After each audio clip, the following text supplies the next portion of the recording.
स्वागत है आपका आज की इस वीडियो में। और आज की जो कहानी है वो काफ़ी इंटरेस्टिंग होने वाली है, तो आप इस कहानी को पूरा सुनिए लास्ट तक।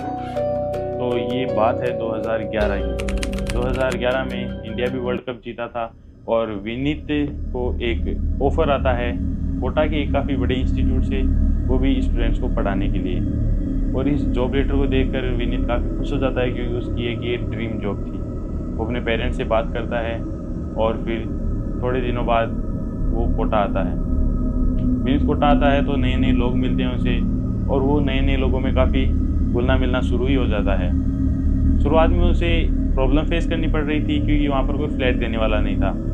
जैसे ही विनीत बताता कि मैं बैचलर हूँ तो उसे फ्लैट देने से अधिकतर लोग इनकार ही कर देते थे, और कोई अगर हाँ भी करता तो वो काफ़ी एक हाई रेंट उससे पे करने को बोलता। फिर 4 से 5 दिन फ्लैट ढूंढने के बाद में विनीत को एक फ्लैट मिला, जिसके ओनर को विनीत ने बताया कि मैं एक बैचलर हूँ। तो उसने बोला कोई बात नहीं, आप बैचलर हैं तो हमें उससे कोई प्रॉब्लम नहीं है, आप फ्लैट में रहिए और अपना काम कीजिए। विनीत काफ़ी खुश हो चुका था कि एक तो नई नई जॉब लग चुकी है, वो भी ड्रीम जॉब, और मुझे फ्लैट भी मिल चुका है रहने के लिए, और अब मैं अपने जॉब को काफ़ी सीरियसली करूँगा।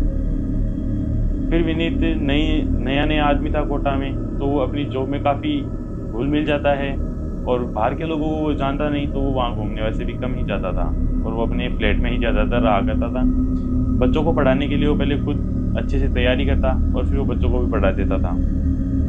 और जैसा ही विनीत यहाँ पर नया था तो वो कुछ लोगों को अपने दोस्त भी बना रहा था, और जिससे भी वो मिलता काफ़ी बात करता उससे, और उसको जानने की कोशिश करता या उससे एक इंटरेक्शन बनाने की कोशिश करता, ताकि यहाँ पर मेरी फ्रेंडशिप काफ़ी अच्छे से फैल जाए और मुझे लोग जानने भी लगे और मैं भी लोगों को पहचानने लगूँ। और विनीत के कोटा में 6 से 7 दिन काफ़ी अच्छे से गुजरे और काफ़ी एक बढ़िया माहौल रहा। और जैसे ही कुछ दिनों बाद, यानी कि 7 से 8 दिन बाद, विनीत रात को सो रहा था, और सोते सोते विनीत को एक डरावना सा सपना आने लगता है, और विनीत खुद सोचता है कि ये मुझे एक सपना ही आ रहा है। विनीत एक बेड पर सो रहा था।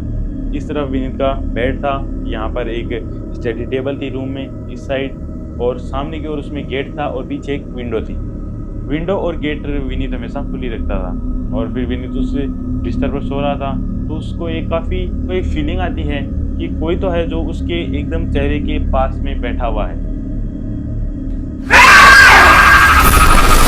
यानी कि वो विनीत के शरीर में जाना चाहता है, बट विनीत के शरीर में जा नहीं पा रहा है और एकदम उस पर हावी हो रहा है। विनीत सो रहा है और उसके चेहरे पर एकदम हावी हो रहा है।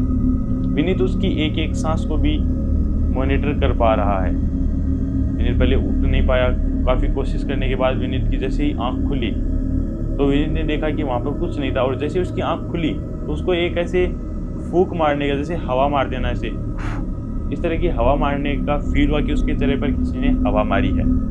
विनीत को काफ़ी डर लगता है क्योंकि वो रात की बात है और रात को वो विनीत अकेला ही था उस फ्लैट में, तो उसे काफ़ी ज़्यादा डर लगता है। फिर विनीत उठता है, और लोग जैसे अपन नॉर्मली उठते हैं तो अपन ऐसे एकदम ऐसे नींद से उठते हैं, और विनीत जो है उस दिन इतना डर चुका था कि उसकी एकदम से नींद खुल चुकी थी पूरी तरह से। विनीत को कुछ समझ नहीं आ रहा था कि उसके साथ अचानक हुआ क्या। 4 से 5 दिन उसके साथ कुछ नहीं, और आज अचानक से रात को ये चीज़ हुई। फिर विनीत को ये सोचकर नींद नहीं आती है तो वो अपने जो रूम है उसकी लाइट्स ऑन करता है। जाकर लाइट ऑन करता है, वहाँ पर कुछ नहीं दिखता।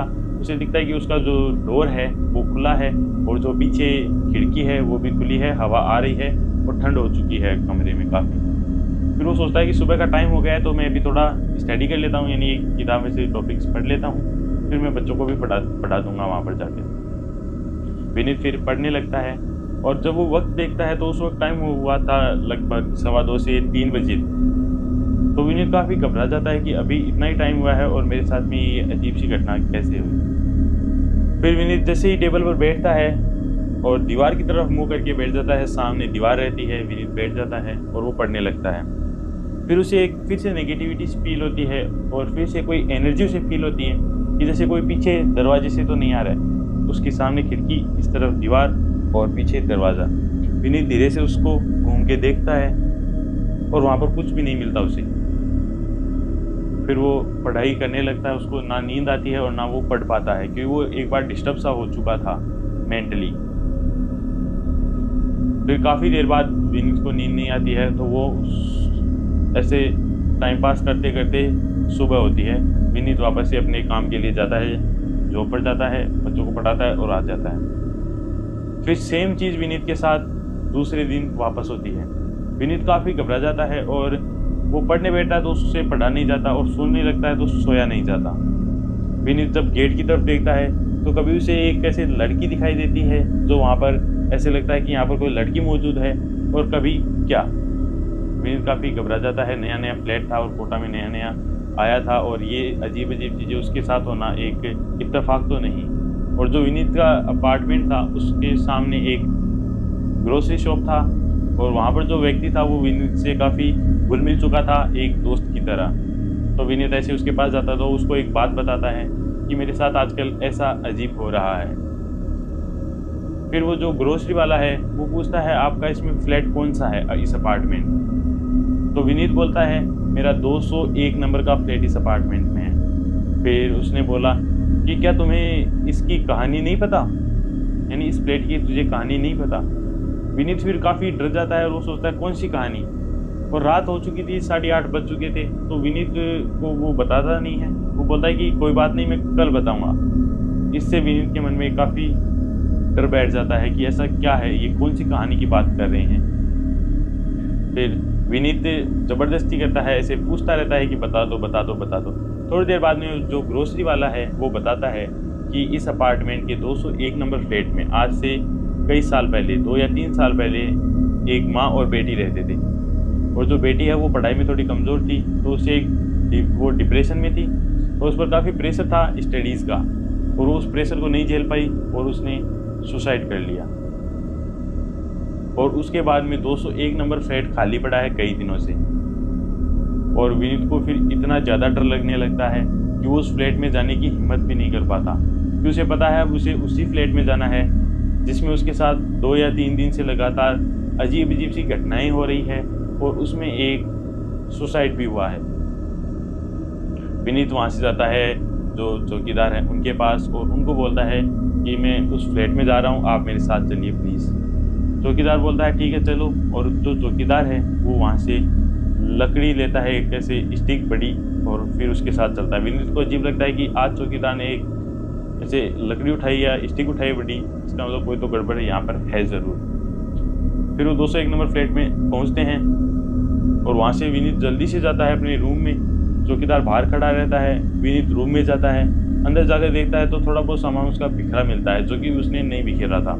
विनीत ज़्यादा ध्यान नहीं देता है, अपना बैग उठाता है, अपना लैपटॉप उठाता है और वहाँ से निकल जाता है। फिर उसके नए नए जो दोस्त बने थे उन्हें फ़ोन करता है कि मैं वहाँ पर आ रहा हूँ, और जो फिर ये मकान मालिक है उसे भी फ़ोन करता है कि तुमने ये कहानी मुझे बताई क्यों नहीं, क्या इसकी कोई कहानी है इस फ्लैट की। तो मकान मालिक ने भी बोल दिया कि ऐसी कहानी है, बट उससे कोई ख़ास फ़र्क नहीं पड़ता है, वो बहुत पहले की कहानी है, आज से 2-3 साल पहले की, तो इसमें कोई ख़ास बात नहीं है। फिर विनीत उसे काफ़ी डांटता है, और उसके बाद विनीत वो फ्लैट छोड़कर नया फ्लैट ले लेता है, और उसके बाद इनके साथ में कुछ भी गलत नहीं होता है। तो आज की कहानी आपको कैसी लगी, और अगर आपको कहानी अच्छी लगी है तो आप कमेंट करके हमें बता सकते हैं, और अगर आपके साथ में कोई ऐसी घटना हुई है तो आप हमारे साथ में शेयर कर सकते हैं। ईमेल आईडी हमने चैनल के अबाउट में और यूट्यूब के डिस्क्रिप्शन में दे रखी है इस वीडियो की। तो वीडियो को लाइक कर दीजिए और चैनल को सब्सक्राइब कर लीजिए, ताकि आप हमारी मदद कर सकें और हम आपके लिए अच्छी अच्छी कहानियाँ ला सकें। और ये कहानी केवल एंटरटेनमेंट पर्पज़ के लिए थी। तो thank you so much and bye.